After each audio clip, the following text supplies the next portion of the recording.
Hey guys, Ashley here, also known as the Age Leaf Man. I'm back today with another video rant. I haven't done one in so long. I think the last video rant I did was about AJ Lee being the best female wrestler of all time. I did a part one and a part two.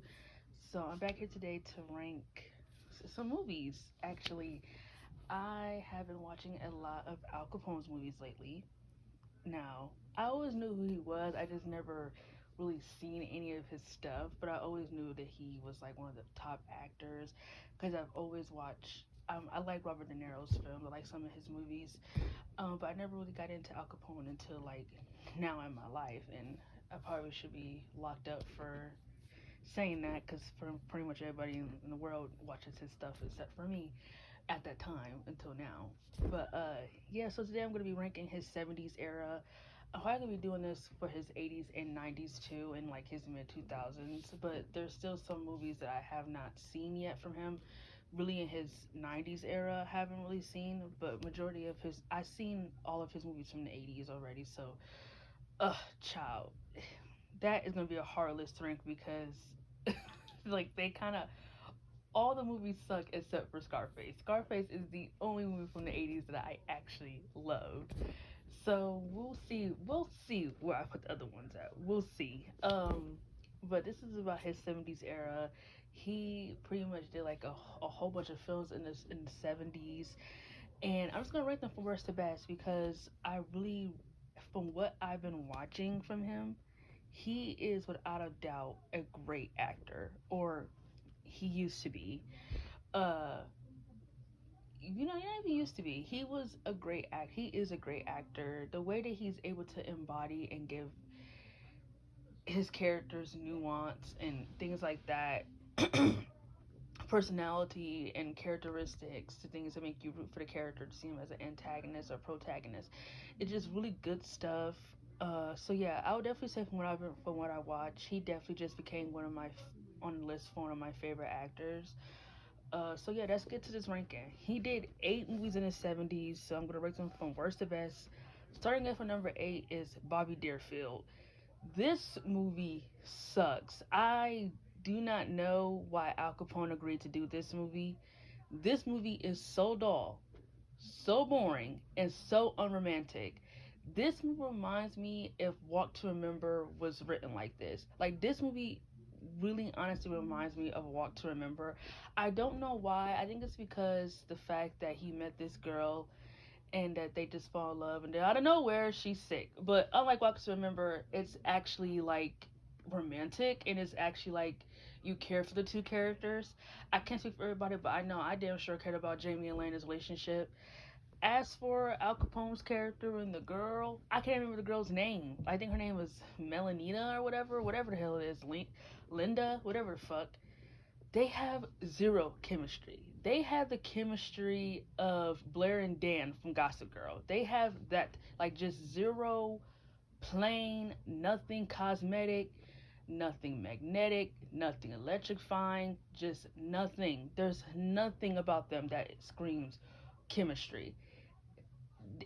It's a 2 hour movie of nothing, literally nothing. I think they honestly put Al Capone in this movie to look good because he looks. I wouldn't be me if I didn't admit that he didn't look good in when he was younger. That man looked fine. If I was in the 70s,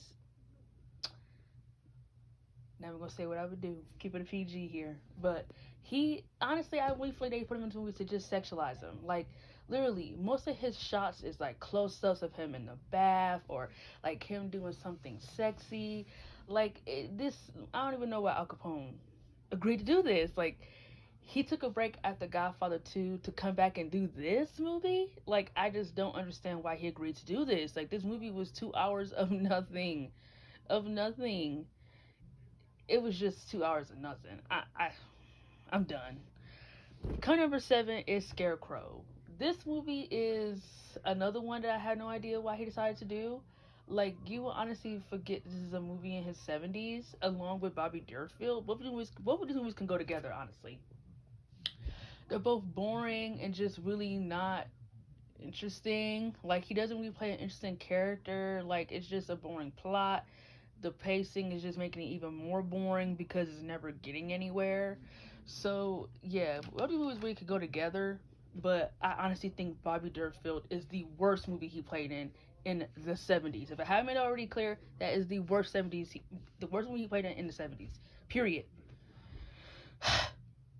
Coming number six is Justice for All. Now, this is another movie too. I feel like he was just putting here to look sexy because he looked good in this movie. But literally, this movie is so meh. Like it's like he has two good acting performances, and that's the courtroom scene when he says "You're out of order, you're out of order. Let's make a deal." And the scene in the parking lot when he smashed the window, and he said, "Don't you even care?" And he was like, "God damn it." That's it. Other than that, this movie could go in a dumpster. Like, it's literally a movie about nothing. I don't understand why they decided to give us the storyline that should have been in the beginning of the film. Because literally, before we get to the storyline about the man being falsely accused of sexual assault, this movie didn't really have much no storyline in it. Like, I honestly feel like I was just watching him just do nothing in this film.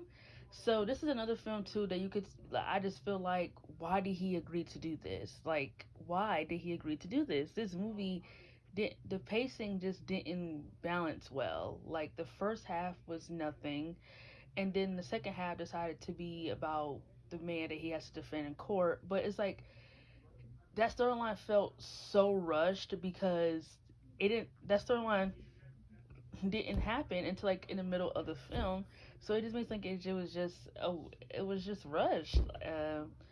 Yeah, I would say you're gonna watch this film. If you're a female, I would say just watch it for Al Capone's good looks because that's the only thing saving this movie is how good he looks and his glasses, and his fluffy hair, and his beautiful skin. That's literally it. Other than that, this movie is meh at best. At least he has two good acting performances, unlike I can say in Scarecrow and Bobby Durfield. So coming in number five is The Panic at Needle Park. Honestly, this movie is really good. This is probably one of his most underrated movies. If you haven't seen this, this is actually a good movie. It's pretty much just a basic film about drug addicts. And me personally, I have nothing against that.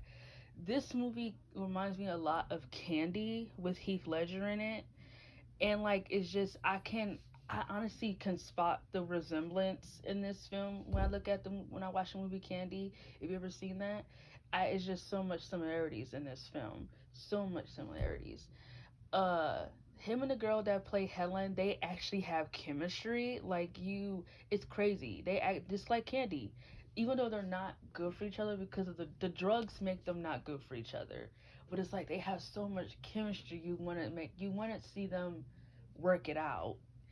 And like this movie is just really good. Like I definitely feel like it's a really tragic love story about two people who just can't seem to get over their drug habits, and like it's just a really good film. I thought it had great cinematography, just great acting from everybody, and it had like it looked so gritty and real. And Al Capone really did a good job in this movie, even though it was just a really basic film of a basic plot. It was really just good, and I love the ending of like that director really telling us, so where they go from there. Are they gonna learn to get clean, or are they gonna continue to do drugs? And it just really makes you feel like make you think of like the unpredictable. And I really wish this movie would have probably got a sequel or something to show us whether or not they got over drugs.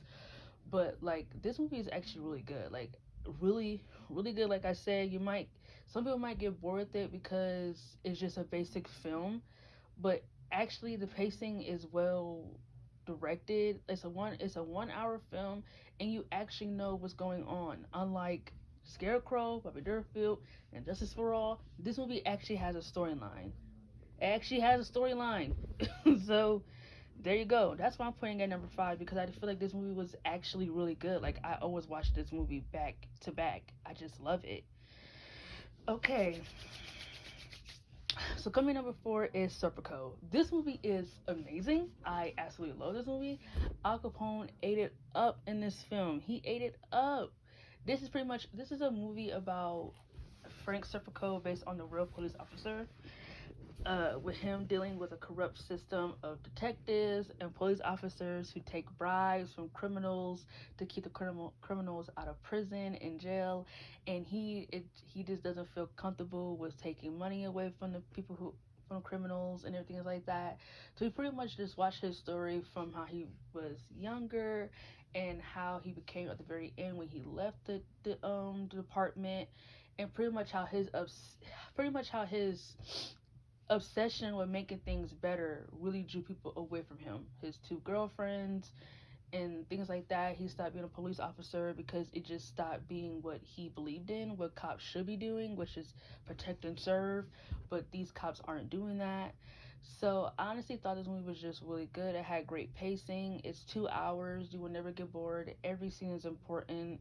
This is the type of movie that you have to watch back twice because of how just important it is.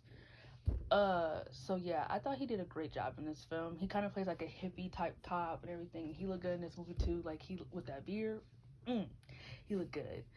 So yeah, this is a really good movie. I definitely recommend this movie from his 70s era. If anyone has ever wanted to watch Al Capone movie, I recommend this.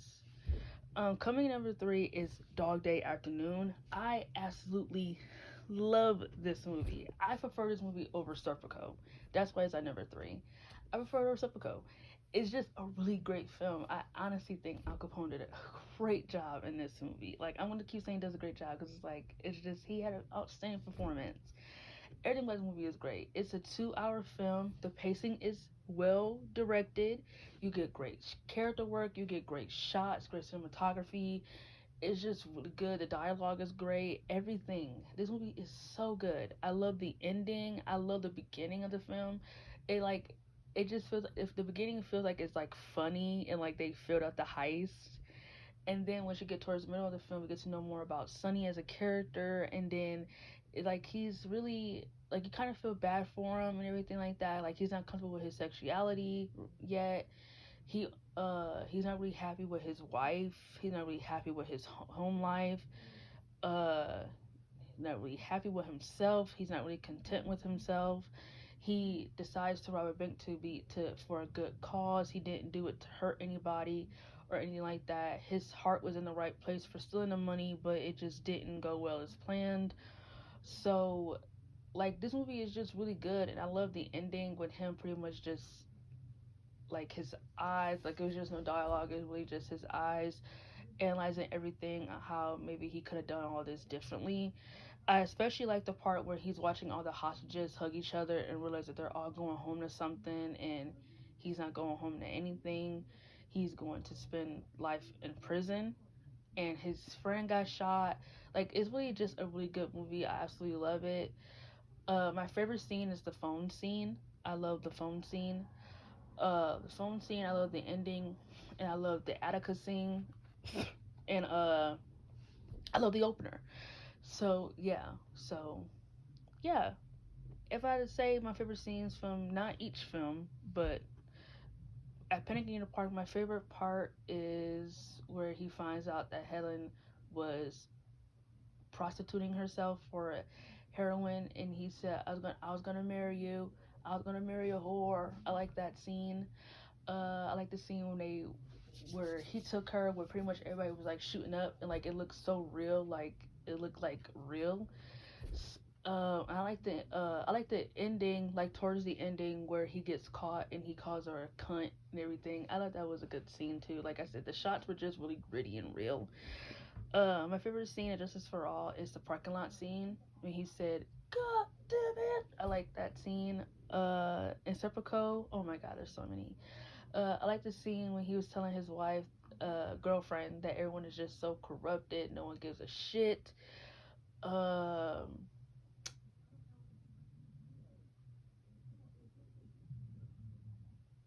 I'm trying to think of another scene. There's just so many. Oh my gosh.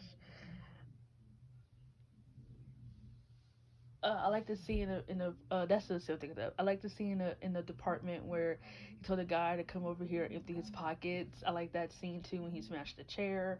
So like yeah, he just has a lot of good acting performances in there. I already talked about Dog Day Afternoon. So coming in number two, it's Godfather. This movie is fucking amazing. I feel like an amateur for not getting into these movies quicker in my life.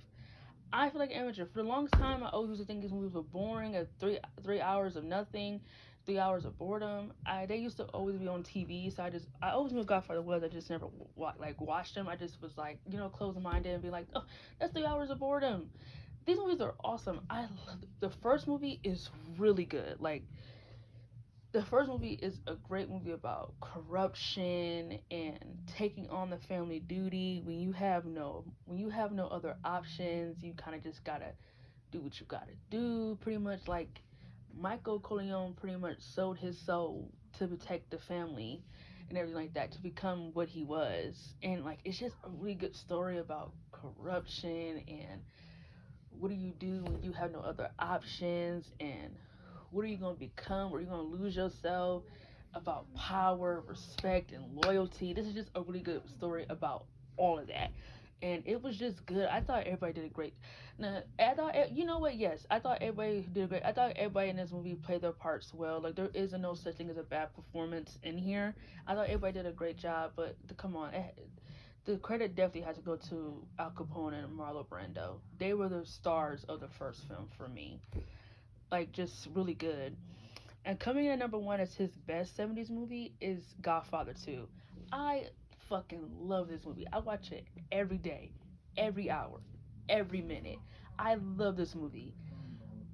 Man, this is a great film.